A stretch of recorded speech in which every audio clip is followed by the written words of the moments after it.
Quando eu comecei a escutar do IBS, isso foi em 2017, comecei a escutar as primeiras palestras, o Eurico foi no congresso do IBET, fazer a primeira explanação ali, 40 minutos, comecei a escutar os vídeos da FGV e tal. Uma demanda, assim, uma angústia que eu tinha era, tudo bem, o IBS não é extrafiscal, ele vai tributar sobre tudo, respeito simples, mas é o seguinte, é imposto sobre consumo. E a gente tem um problema que hoje 40% da carga tributária é no imposto sobre consumo, é sobre consumo. E a pessoa de baixa renda também consome, e isso é a demanda que a gente tem com relação a cumprir a função social do tributo, né? Então, não resolve isso. Como é que faz? Resolve sim. O que acontece?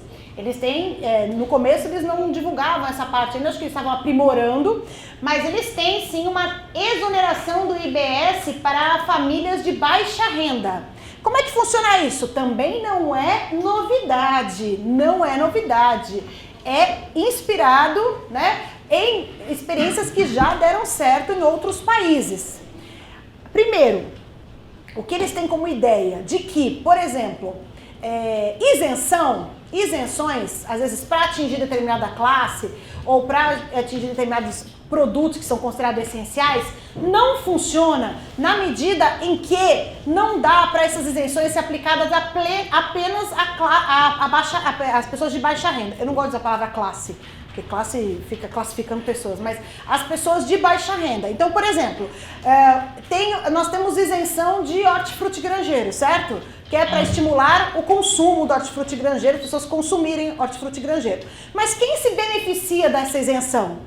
Tanto a pessoa de baixa renda quanto a pessoa que tem renda. Porque não dá para falar, olha, para você o tomate é isento, para você o tomate não é isento.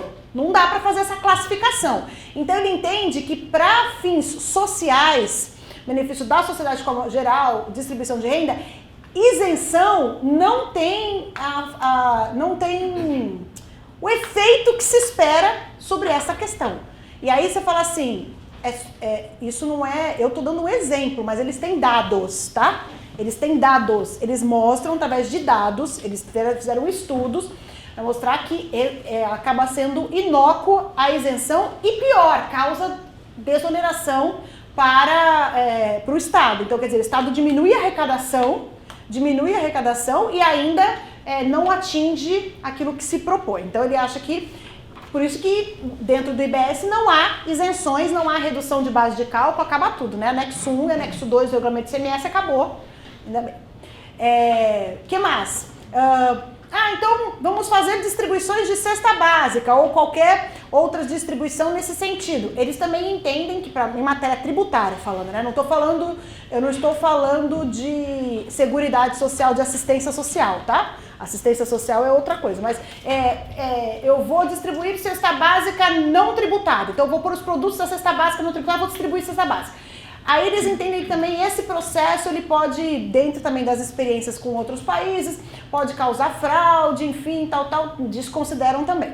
Bom, que experiências que deram certo, que podem ser aplicadas no Brasil com relação ao IBS, como que funcionaria isso? Então, vou ler o trecho que está citado na nota técnica que eles explicam a exoneração. Já que não é possível evitar que as pessoas de renda elevem o consumo de bens listados no consumo popular, as alíquotas reduzidas acabam por ser pouco eficazes como ferramenta redistributiva e implicam elevado gasto, renúncia fiscal. Ainda que proporcionalmente as famílias mais pobres utilizem uma parcela maior de sua renda na aquisição de bens desonerados, em termos absolutos, a desoneração beneficia mais as famílias de maior renda. Então isso é dado. Aqui a gente está colocando só o texto, mas ele tem dados que provam isso. Que no final das contas as isenções beneficiam quem consome mais. Quem consome mais é quem tem mais renda. Então não chega no ponto. E aí como é que funciona? Bom, criar mecanismos de proteção social para eliminar ou reduzir o impacto do imposto, a capacidade de consumo das famílias de baixa renda. Como que funcionaria isso? Devolução do imposto pago na aquisição de bens e serviços com limites. Trata-se de um alívio financeiro para os mais necessitados. Novamente, já implementado em outros países e já deu certo. Como que faz? A pessoa vai utilizar, na verdade, vai se utilizar cadastros que já temos, então criaria-se um cadastro único de programas sociais. Ah, mas isso é muito difícil? Não, nós temos tecnologias para isso, inclusive poderíamos utilizar, estou falando como eles, tá, gente? É o que eles entendem. Poderia utilizar, inclusive, o cadastro do Bolsa Família, que já é um cadastro bastante grande, com os dados da Receita Federal de CPF para cruzar as informações e levantar eventuais distorções. Então, criaria um cadastro único de programas sociais, aproveitando a experiência e dados da Receita Federal e de outros programas sociais, tal como o Bolsa Família, e criaria um cartão social. O que é esse cartão social? A pessoa vai passar no caixa do supermercado, ela vai ter lá o tributo incidente sobre o produto que ela comprar, normalmente, só que neste cartão ela vai dizer o CPF dela, como a gente tem o CPF na nota, então, ela vai dizer o CPF dela, e aí o valor do IBS, de acordo com a renda dela, que vai ter uma classificação, ela vai receber de volta nesse cartão social. Deu pra entender? Sim. Pois bem, como se fosse um cartão de crédito, por assim, né? Então eu passei no supermercado, comprei um copo d'água, tem lá tantos por cento de IBS nesse copo d'água, sou família de baixa renda, cadastrada, eu vou receber esse imposto de volta através do meu CPF, tá gerando polêmica, eu tô sentindo, né? Através do meu CPF, nesse cartão social. Por que no cartão social e não numa conta bancária? Justamente para o Estado ter controle do recebimento, né? Controle de quanto a pessoa tem, quanto não tem, e eventualmente questionar. Ah, mas é muito difícil controlar. Não, gente. Segundo eles, hoje a Receita Federal, os programas sociais, o Estado, ele inclusive na parte de cadastro de cadastro de programas sociais, segundo eles, é muito eficiente. Claro que tem problema, gente. Tem problema, tem sempre um que diz que não tem renda, que morreu e na verdade, né, o cara morreu e ainda diz que está vivo. Sempre tem, mas isso também é um problema mundial. Sempre vai ter a distorção, mas a distorção não pode conduzir à regra, né? Porque tem uma distorção de 5%, a gente não pode invalidar todo um outro cadastro que é positivo, né? Então, utilizando essa experiência, eles percebem que, na verdade, a porcentagem de erro que teria com isso é pouca e o controle no cartão seria eficiente para, eventualmente, levantar fraudes que poderiam, sim, ter, obviamente, né, fraudes. Então, receberia devolução do IBS. Então, no ato da compra, a pessoa beneficiária indicará o CPF para fins de crédito na conta da devolução do comprador. Deu para entender? Sim?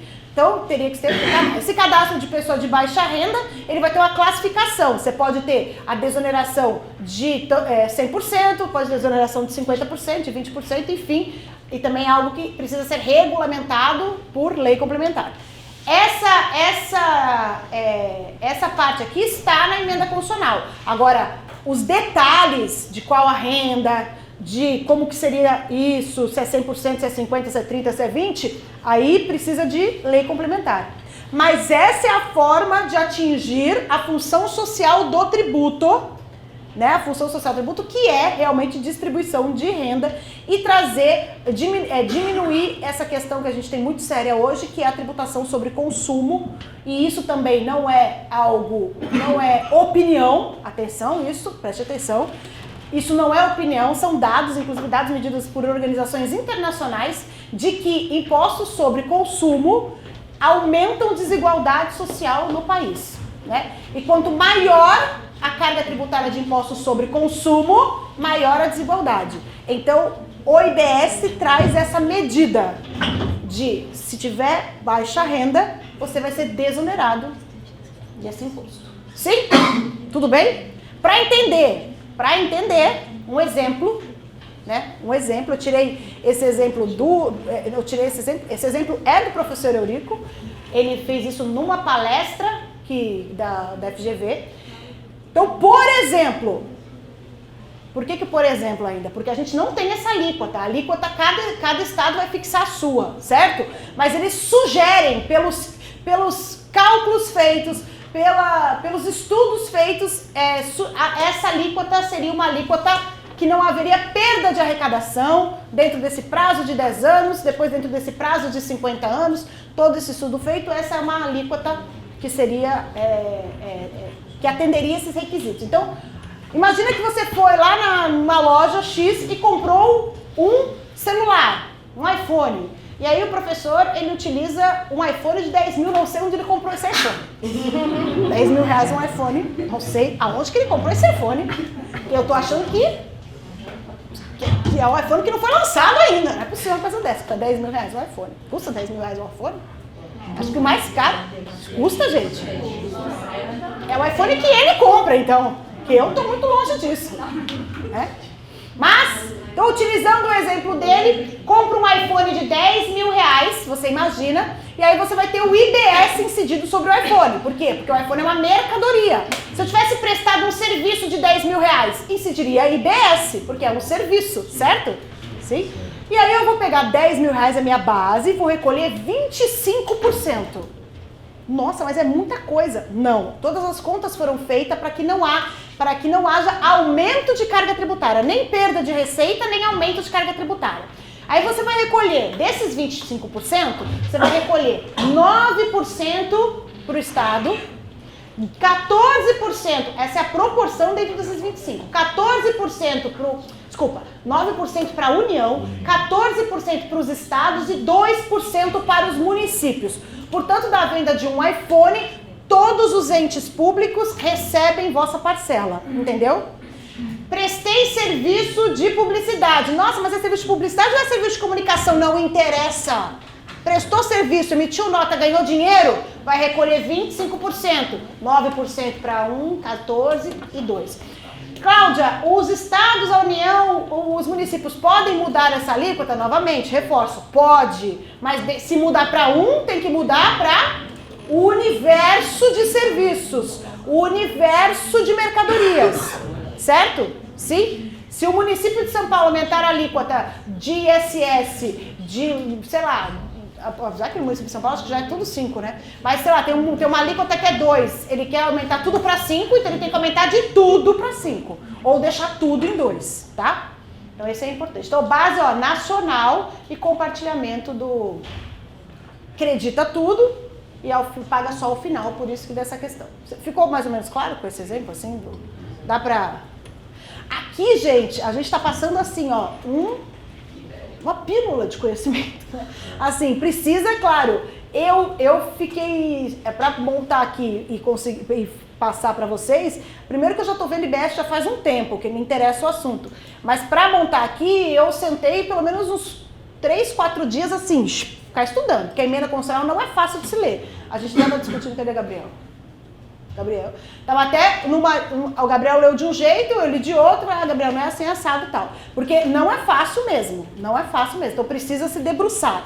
Mas essa é a estrutura do negócio, tá? Como é que tá a tramitação disso aí? Será que vai rodar mesmo ou não vai rodar? Olha só, foi apresentada no dia 3/4, ou seja, logo em seguida eles foram, logo em seguida da apresentação do Bernard Epp, que foi chamado lá para apresentar, eles já pegaram a proposta e levaram, Baleia Rossi, né? Agora é só no olho, aqui, MDB, tá? Tá aqui, ó, Baleia Rossi é do MDB, ele que apresentou. Por isso também, gente, assim, é bem importante que assim, quando a gente tem a apresentação de uma proposta pelo MDB, então você olha a proposta da direita, né? E aí a gente tende, se você é mais centro-esquerda, você tende a falar assim, então eu vou rechaçar a proposta. Ou se a proposta for apresentada para a esquerda ou pelo centro, aí você fala, não, até a direita eu vou rechaçar. Calma, sai da disputa! Sai da disputa e lê a proposta, né? Ele apresentou, porque é o que eu falei para vocês, existe essa questão política de querer ser dono de reforma, tá? Mas acho que merece a gente sair um pouco da polarização para ler a proposta, né? E entender que ela atende, sim, critérios que não são nem de direita nem de esquerda, são de Brasil, né? São critérios interessantes. Eu tenho as minhas posições e isso não implica em ler propostas de reforma que sejam boas, né? E quando é ruim, e quando é boa, enfim, né? Formem a vossa opinião.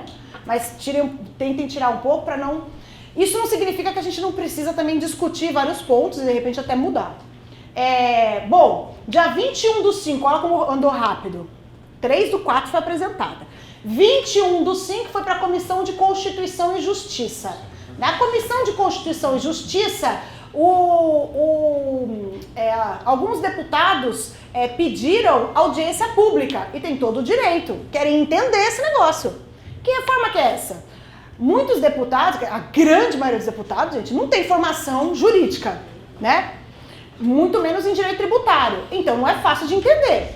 Como é que eu vou apoiar uma proposta que eu não entendi? Então eu preciso que alguém vá lá explicar. E aí teve uma audiência pública que foi tanto o pessoal do Centro de Cidadania, mas também foi o deputado que apresentou a proposta passada, que é deputado Raul na época, né?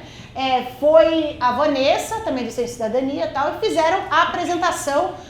Foi até um juiz, esse aqui eu não conheço, enfim, mas foi o presidente do Sindicato dos Auditores Fiscais, porque você tem que escutar vários lados na audiência pública, né? Foi feita essa audiência pública. Gente, no mesmo dia seguinte, foi feita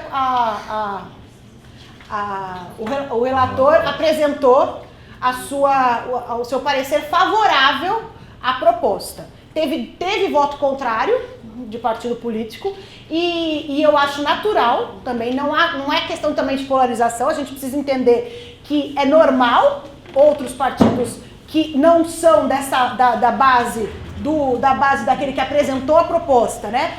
Por isso que eu falo, a gente precisa se envolver na política, isso não significa que a gente precisa gostar de politicagem, mas a gente precisa entender como se faz política também, senão a gente não entende algumas coisas. O fato de ter sido apresentado por um partido que é de direita não significa que a proposta seja de esquerda, ou seja de direita, ou seja de centro, enfim. Mas é óbvio que por ser apresentado de uma proposta de um partido de direita, o pessoal da esquerda, do centro-esquerda, fica com o pé atrás e quer entender o negócio direito. Vai ser bom, vai ser ruim, que negócio que é esse? Então é natural que se gere discussões.